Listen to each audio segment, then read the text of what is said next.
قرآن حکیم نے بھی سورہ آل عمران کے آخری رکوع میں ذکر کو سب سے پہلے اور سب سے اہم عامل کی حیثیت سے شمار کیا ہے۔ چنانچہ اس کی پہلی آیت جو ہے سورہ آل عمران کے آخری رکوع کی، اس میں تو وہی مضمون جو میں بیان کر چکا وہ آیا ہے، ان فی خلق السماوات والارض واختلاف اللیل والنہار لآیات لأولی الالباب، یقیناً آسمانوں اور زمین کی تخلیق میں اور دن اور رات کے الٹ پھیر میں نشانیاں ہیں ہوش مندوں کے لیے۔ ان کے ذریعے سے انسانی شعور کے اندر وہ معرفت رب اجاگر ہوگی، وہ پہلا مرحلہ اب اس نے طے کر لیا، وہ ڈورمنٹ معرفت اب ایکٹیویٹ ہو گئی۔ اب مزید فکر کا مرحلہ ہے جو اگلی آیت میں آیا ہے، الذین یذکرون اللہ قیاما وقعودا وعلی جنوبہم ویتفکرون فی خلق السماوات والارض ربنا ما خلقت ھذا باطلا سبحانک فقنا عذاب النار۔ یعنی تفکر جو ہے ویتفکرون فی خلق السماوات والارض، وہ تفکر کرتے ہیں، غور و فکر کرتے ہیں آسمان اور زمین کی تخلیق میں، لیکن اس تفکر کے ساتھ لازماً ذکر، اور ذکر مدام، ذکر بھی وہ کہ جو مستقل ہو، ہر حالت میں ہو۔ الذین یذکرون اللہ قیاما وقعودا وعلی جنوبہم، وہ لوگ کہ جو اللہ کو یاد رکھتے ہیں، اللہ کا ذکر کرتے ہیں، کھڑے ہوئے بھی، بیٹھے ہوئے بھی، اور اپنے پہلوؤں کے بل یعنی لیٹے ہوئے بھی۔ اب ان تین کے سوا تو کوئی پوزیشن انسان کی نہیں ہے، اسی کا نام ہے دوام ذکر۔ اور اس کے ساتھ اگر وہ تفکر کرتے ہیں تو ان کا فکر اگلی منزل تک پہنچتا ہے۔ تو پہلی شے تھی فکر انسانی کی صحیح رخ پر مزید پیش قدمی اور پیش رفت، اور اس کے لیے لازم ہے ذکر و فکر کا امتزاج۔ دوسری چیز کو لیجئے عمل کی درستی۔ اس عمل کی درستی کے لیے اللہ تعالیٰ کے ساتھ ایک گہرے تعلق کی ضرورت ہے، اس لیے کہ صبر کی بحث میں یہ مضامین شاید آپ کے سامنے آ گئے ہوں کہ صبر، جہاں مصیبت پر صبر ہوتا ہے، تکلیف پر صبر ہوتا ہے، اللہ کے احکام پر جمنا یہ بھی صبر ہے، نفس کی خواہشات کی باغ کو تھام کر رکھنا، کھینچ کر رکھنا یہ بھی صبر ہے، اور استقامت، کسی شے پر قائم رہنا یہ بھی صبر ہے۔ تو عمل صحیح پر استقامت کے لیے وَاصْبِرْ وَمَا صَبْرُكَ إِلَّا بِاللَّهِ، اس صبر کی سب سے اہم جو بنیاد ہے، اس کا جو سب سے بڑا ذریعہ ہے، اس کا جو سب سے بڑا سہارا ہے، وَمَا صَبْرُكَ إِلَّا بِاللَّهِ، اس کے لیے ضرورت ہے ایک گہرے تعلق کی کہ اللہ کے ساتھ ایک ایسا تعلق برقرار رہے جو نہ صرف گہرا ہو بلکہ دائم و قائم، مسلسل۔ ذرا ذہول ہوگا تعلق مع اللہ میں، ذرا کمی آئے گی، شیطان کا وار کاری ہو جائے گا۔ اسی کو حضور نے حدیث میں یوں تعبیر کیا ہے تمثیلاً کہ جو دل اللہ کی یاد سے غافل ہے، اس پر فارسی کا وہ مقولہ بھی ہے کہ خانہ خالی را دیو می گیرت، گھر خالی رہے تو جنات اس پر دیو جو ہے آ کر قبضہ جما لیتے ہیں۔ تو خانہ قلب جو ہے اگر یاد خدا بندی سے خالی ہو گیا تو شیطان ابلیس لعین اپنی تھوتنی ٹکا دیتا ہے۔ یہ لفظ آتا ہے سور کے منہ کے لیے تھوتنی، جس طرح اس کا نکلا ہوا سا منہ ہوتا ہے آگے، تو یہ لفظ استعمال کیا گیا کہ وہ اپنی تھوتنی انسان کے دل پر جما کر اور پھوکے مارنی شروع کر دیتا ہے۔ تو شیطان کو موقع ہی تب ملتا ہے جب انسان کے تعلق مع اللہ کے اندر کمی ہو، وہ خانہ بالکل خالی ہو گیا ہو یا اتنا ضعیف ہو گیا ہو کہ کل عدم ہو جائے، گویا کہ نہیں۔ تیسری چیز کی طرف آئیے روحانی ترقی، روحانی ترقی کے لیے میں ایک اصطلاح کے سامنے لا رہا ہوں، اس سے مراد کیا ہے؟ روحانی ترقی کے لیے ہماری دینی اصطلاح ہے تقرب الی اللہ، اللہ سے قریب تر ہوتے چلے جانا۔ اس پر میرا ایک کتابچہ بھی ہے، تقرب الی اللہ کے 2 مدارج، 2 درجے، جو در حقیقت ایک حدیث نبوی علیہ الصلوۃ والسلام ہی پر مبنی ہے کہ حضور نے ایک درجہ قرار دیا ہے تقرب بالفرائض، فرائض کے ذریعے سے انسان اللہ کا قرب حاصل کرے۔ ایک ہے تقرب بالنوافل، نوافل کے ذریعے سے اللہ کا قرب حاصل کرے۔ ان میں کیا نسبت و تناسب ہے، اہمیت کے اعتبار سے کون بڑھ کر ہے، بلندی کے اعتبار سے کون بڑھ کر ہے، یہ تمام مسائل میں نے اپنی اس تقریر میں بیان کیے تھے جو اس کتابچے میں شائع ہوئی ہے۔ اس وقت میں اس کی تفصیل میں نہیں جا رہا، صرف یہ تذکرہ اس لیے کر رہا ہوں کہ جن کو بھی خواہش ہو جائے وہ اس کا مطالعہ کرے۔ ہماری اس وقت کی گفتگو سے وہ کتابچہ اس جگہ پر منسلک ہوگا۔ تو تقرب الی اللہ، یہ تقرب کوئی فزیکل فینومینن نہیں ہے، جسمانی یا مادی مسئلہ نہیں ہے۔ اللہ سے قرب یہ نہیں ہے کہ کوئی کروڑوں میل کا فاصلہ ہے، اب ہمیں کوئی رسی پر چڑھنا ہے اوپر بڑی محنت اور مشقت سے۔ فصل تو ہے ہی نہیں، فاصلہ ہے ہی نہیں، بعد ہے ہی نہیں۔ نحن اقرب الیہ من حبل الورید، ہم تو انسان سے اس کی شہرگ سے بھی زیادہ قریب ہیں۔ ہوا معکم اینما کنتم، وہ تو تمہارے ساتھ ہی ہوتا ہے جہاں کہیں بھی تم ہو، بس صرف یہ کہ تمہاری توجہ نہیں ہوتی، تم اور چیزوں میں مشغول و مصروف رہتے ہو، تم ہماری طرف دھیان ہی نہیں دیتے، تم ہماری طرف متوجہ ہی نہیں ہوتے۔ ہم تو مائل بے کرم ہے، کوئی سائل ہی نہیں، راہ دکھلائیں کسے رہنو منزل ہی نہیں۔ انسان جب متوجہ ہو جاتا ہے اور بڑھتا ہے، آگے پیش قدمی کرتا ہے روحانی اعتبار سے، تو یہ ہے در حقیقت تقرب الی اللہ، اور اسی کو ہم کہیں گے روحانی ترقی۔ اب ان 3 چیزوں کو اگر آپ نے ذہن میں جما لیا، پھر میری بات کی ترتیب اس کو ذہن میں قائم کیجئے۔ ہم چلے کہاں سے؟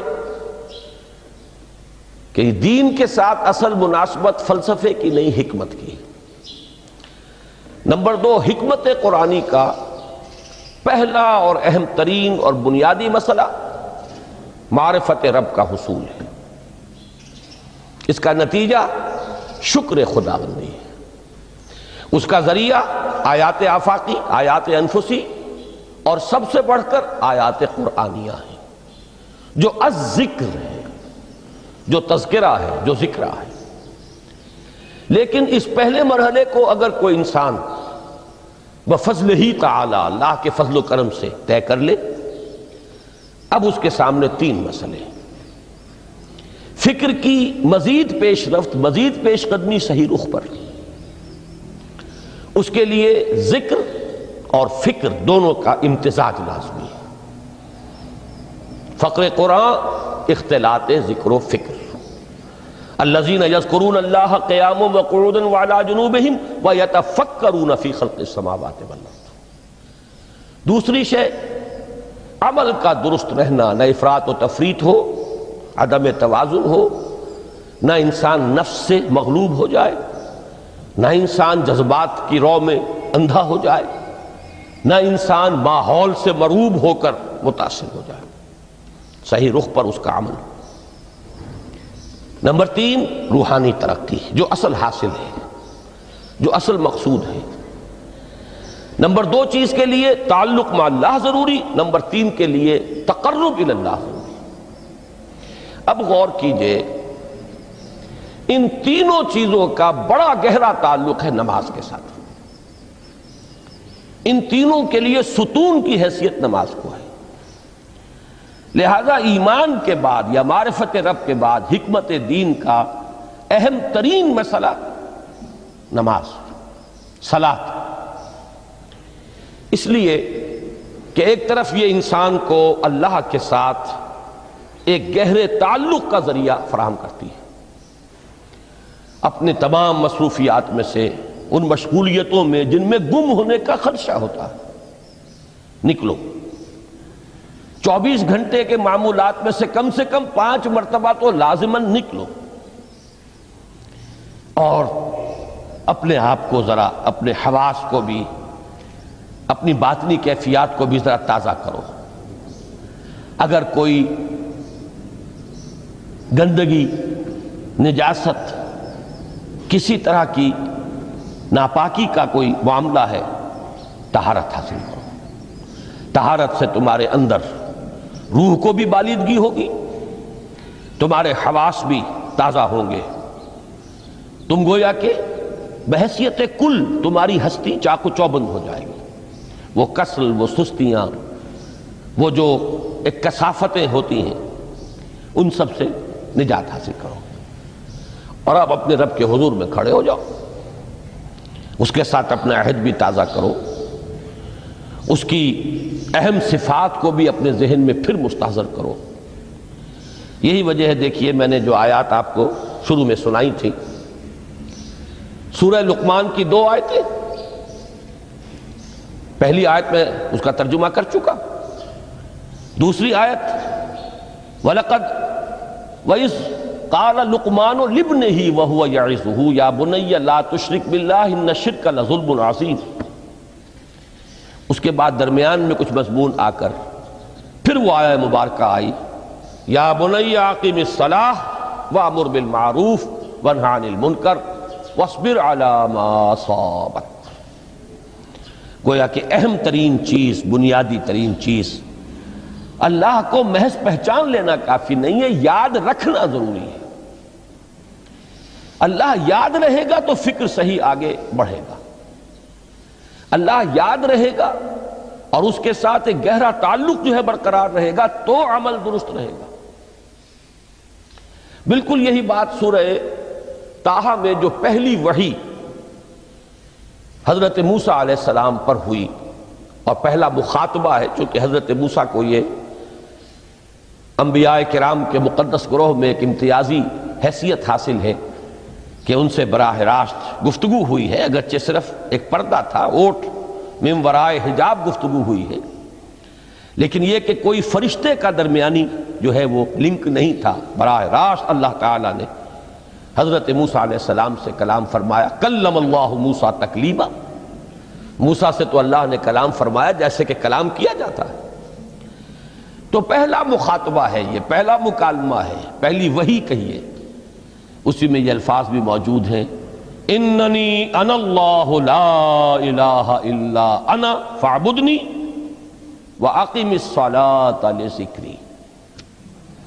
یہ گویا کہ حکمت قرآنی کا ایک بہت بڑا خزانہ ہے یہ آیت مبارکہ، کہ خود حضرت موسیٰ علیہ السلام کو جو ہدایت دی جا رہی ہے، میں ہوں، میں اللہ، اننی انا اللہ لا الہ الا انا، میرے سوا کوئی معبود نہیں، فاعبدنی، بس میری بندگی، میری عبادت، میری پرستش، میری محبت، اس کو اختیار کرو۔ وَأَقِمِ الصَّلَاةَ لِذِكْرِي، اور نماز کو قائم رکھو میری یاد کے لیے۔ بلکہ اسی سلسلہ کلام میں آگے چل کر سورہ طٰہٰ میں آتا ہے، کافی گفت و شنید کے بعد جب حضرت موسیٰ نے کچھ معذرت بھی کی، کچھ دعائیں بھی کی، اللہ نے ایک دعا قبول بھی کی کہ ان کے بھائی کو بھی شریک کر دیا، حضرت ہارون کو بھی۔ اس کے بعد پھر جب فرمایا کہ اب جاؤ فرعون کی طرف، تو اس میں فرمایا وَلَا تَنِيَا فِي ذِكْرِي، اور دیکھنا یہ جو عظیم مشن تمہارے کندھے پر آ گیا ہے، بڑا بھاری اور کٹھن ایک فرض ہے جو تم پر عائد ہو گیا ہے، اس کے لیے سب سے بڑی تمہارے پاس جو قوت کا ذریعہ ہے وہ نماز ہے۔ اقیم فلا تنیا عن ذکری، میری یاد میں کبھی غفلت نہ کرنا، اس میں کبھی کوئی کمی نہ آنے دینا۔ جیسا کہ میں نے عرض کیا تھا کہ جیسے ہی وہ تعلق جو ہے کمزور پڑتا ہے یا منقطع ہو جائے معاذ اللہ، تو پھر انسان گویا کہ شیطان کے لیے ایک لقمہ تر بن جاتا ہے۔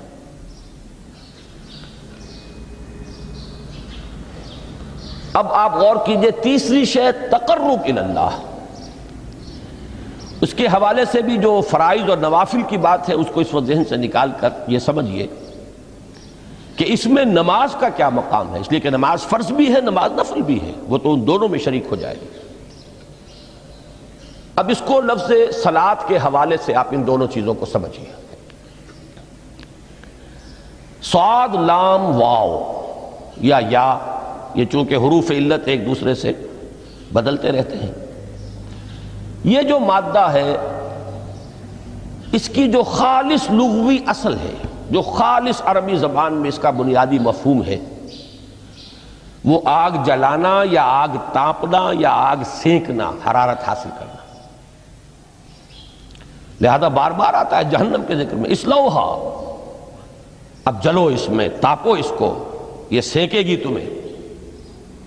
بلکہ تفتلون کا لفظ آیا ہے حضرت موسیٰ کے کلام میں، جب وہ گئے تھے کوہ طور پر، جب پہنچ گئے تو تھے آگ تک کی تلاش میں، لعلکم تفتلون، تو اپنے اہل خانہ سے یہی کہا تھا کہ مجھے کہیں وہ روشنی نظر آ رہی ہے، غالباً کوئی وہاں سے آگ مل سکے گی، ورنہ یہ کہ کوئی رہنمائی کو رستہ مجھے مل سکے گا، میں وہ آگ لے آؤں گا، کوئی چنگاری وہاں سے لے آؤں، لعلکم تفتلون، تاکہ تم، اب یہ اصطلاح در حقیقت باب افتعال ہے، اور یہ تے یہاں پر توئے کی شکل اختیار کر گئی، تا نے توبن کی صورت اختیار کی صاد کی وجہ سے۔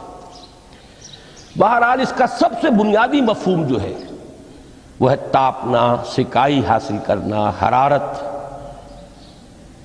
اس کے حوالے سے سمجھ لیجئے کہ سب سے بنیادی تعلق اس کا جو ہے وہ روح کے ساتھ ہے۔ روح میں محبت خداوندی کی آگ اگر ٹھنڈی پڑ گئی ہو، اگر محبت خداوندی کی حرارت میں کمی ہو رہی ہو، تو اس کو اثر نو، جس کو کہ میں آج سوچ رہا تھا تو ایک لفظ ذہن میں آیا کہ جیسے بیٹری اس کو ریچارج کیا جاتا ہے، اسی طریقے سے روح کے اندر محبت خداوندی کی اس حرارت کو اثر نو تازہ کرنا، یہ ہے در حقیقت نماز کا اصل مقصد۔ اس لیے کہ اس لفظ کا بنیادی مفہوم، اصل لغوی مفہوم تو یہ، اگرچہ اس کا سب سے زیادہ کثرت سے جو استعمال ہوتا ہے، اور لفظ صلاۃ جس سے در حقیقت جس تصور پر مبنی ہے وہ ہے اقدام، کسی کی طرف متوجہ ہونا اور پھر دعا۔ صلاۃ کا سب سے قریبی مفہوم لفظی جب بیان کیا جائے گا، اس سے مراد، اس کے معنی، تو دعا اس میں اہم ترین ہے۔ کسی کی طرف توجہ کرنا، مناجات کرنا، گفتگو کرنا، مخاطبہ، مکالمہ، دعا، یہ در حقیقت صلاۃ کا سب سے بڑا اصطلاحی مفہوم ہے۔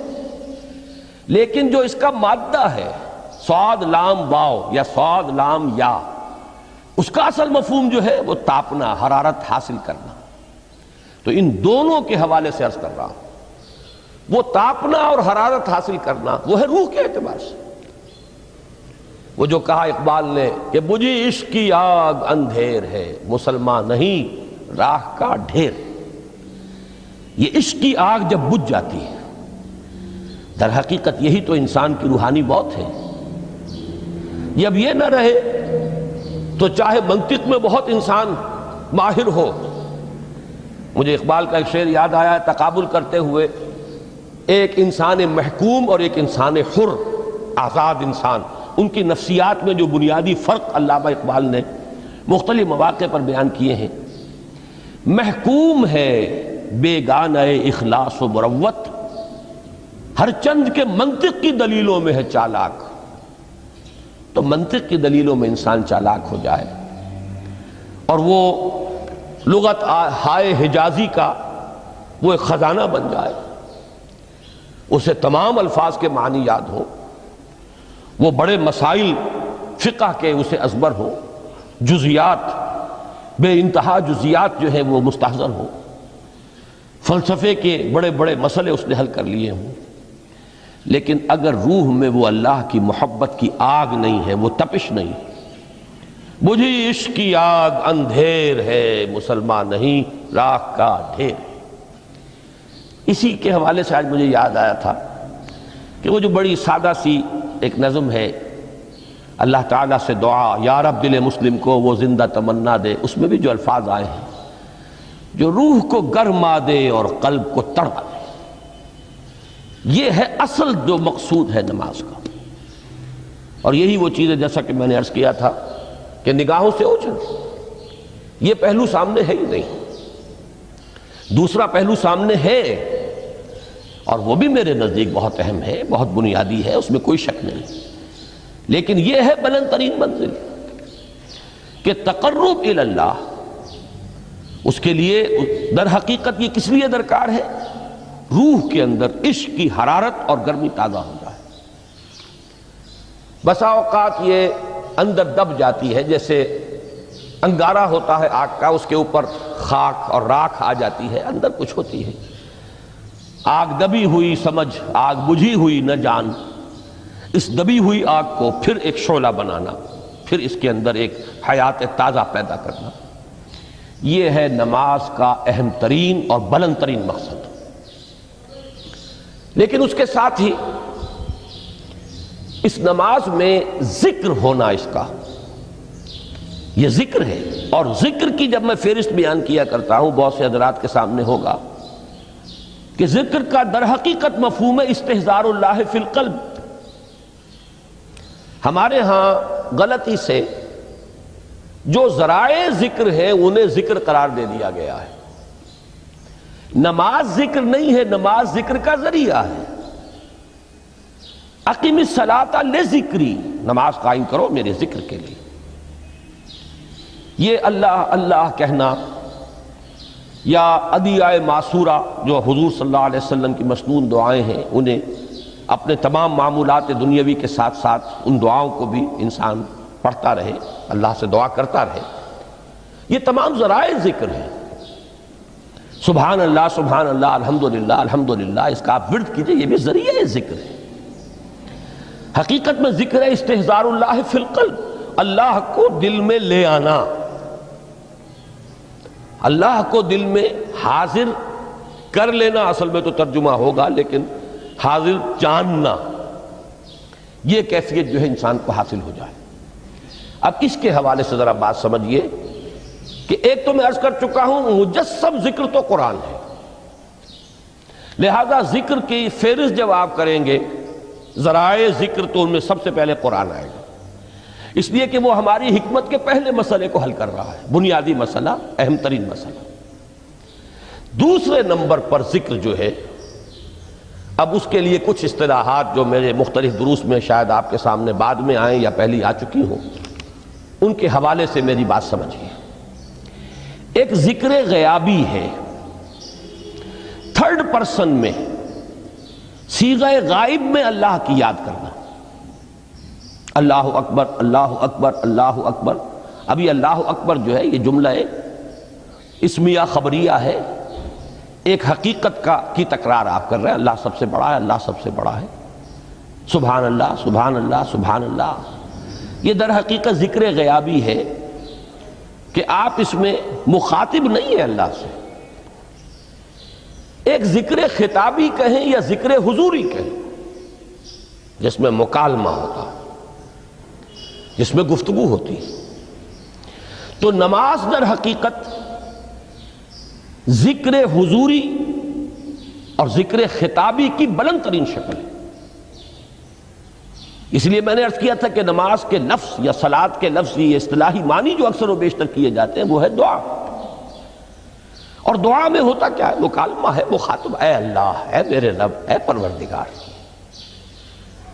پھر یہ کہ اس میں اقدام اور کسی کی طرف متوجہ ہونا، یہی وجہ ہے کہ افتتاح صلاۃ، نماز کو شروع کرنے کے لیے ایک تو وہ الفاظ جو قرآن مجید میں آئے ہیں، انی وجہت وجہی للذی فطر السماوات والارض حنیفا وما انا من المشرکین، یہ ہے توجہ کا ارتکاز،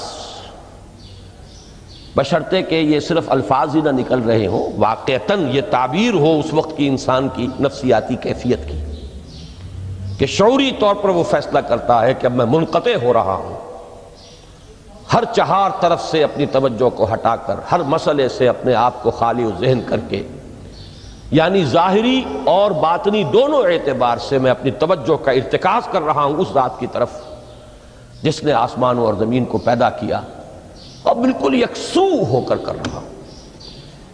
انی وجہت وجہی للذی فطر السماوات والارض حنیفا وما انا من المشرکین۔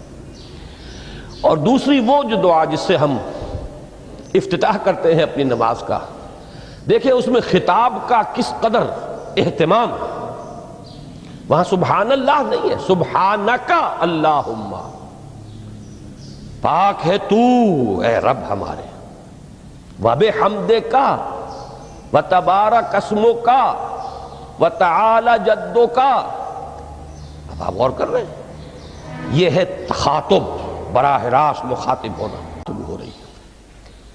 تو سب سے پہلی بات تو یہ ہوئی کہ ذکر کی ایک شکل ہے ذکر غیابی، دوسری ذکر حضوری، اور ذکر حضوری یا ذکر خطابی کی بلند ترین منزل، بلند ترین اس کا ذریعہ نماز۔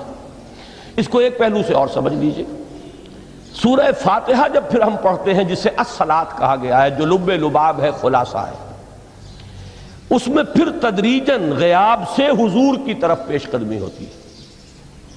الحمدللہ رب العالمین الرحمن الرحیم مالک یوم الدین، یہ ذکر غیابی ہے، اس میں ابھی خطاب نہیں آیا، یہ وہی جملہ اسمیہ ہے۔ کل تعریف اس اللہ کے لیے ہے جو تمام جہانوں کا پروردگار ہے، مالک ہے، جو رحمان ہے، رحیم ہے، جزا و سزا کے دن کا مختار و مالک ہے۔ اب یہ غیاب سے حضور کی طرف، ایاک نعبد و ایاک نستعین اہدنا الصراط المستقیم، یہ ہے وہ۔ اب پہلے ایک معاہدہ ہے، ایک اقرار ہے، اعتراف ہے، وعدہ ہے، اور پھر دعا ہے، استدعا ہے کہ حضور نے فرمایا، یقول اللہ تعالی، اللہ یہ فرماتا ہے، اسی لیے اس کو حدیث قدسی کہیں گے۔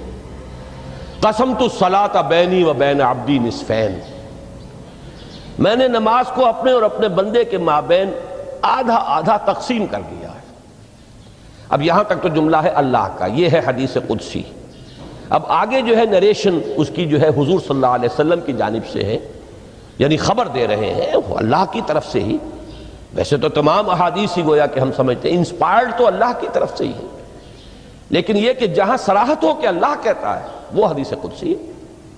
تو یقول اللہ تعالی قسمت الصلاۃ بینی و بین عبدی نصفین، یہاں تک تو حدیث قدسی ہے۔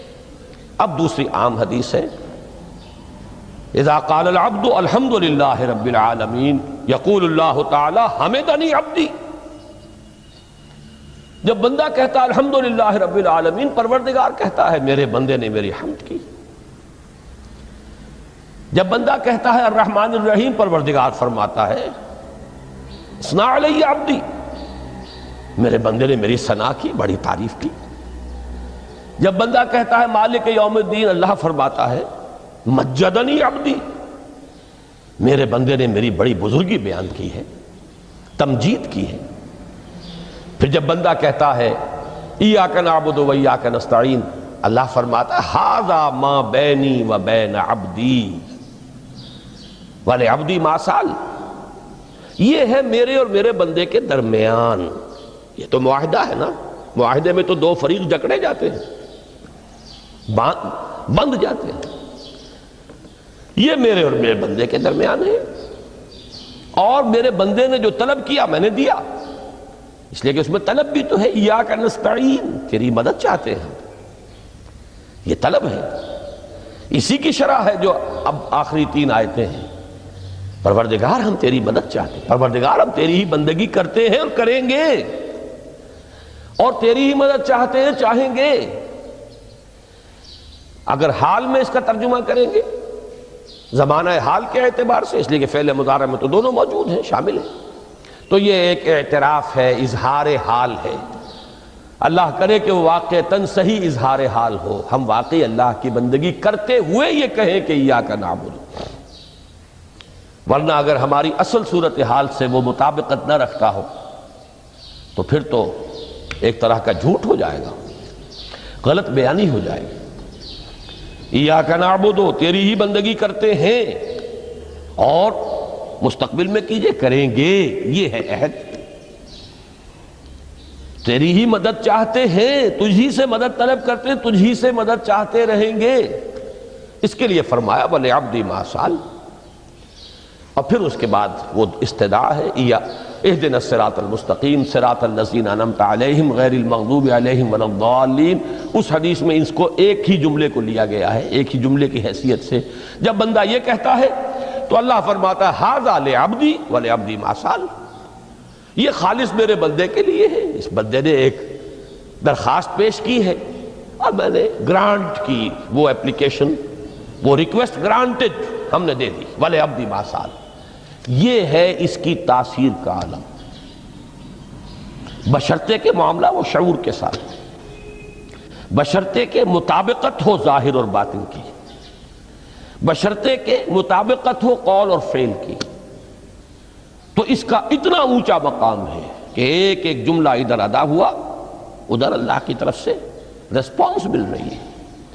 افلاک سے آتا ہے نالوں کا جواب آخر، اٹھتے ہیں حجاب آخر، کرتے ہیں خطاب آخر۔ For more updates, please subscribe to our channel, Islamic Digital Diary, and hit the bell icon.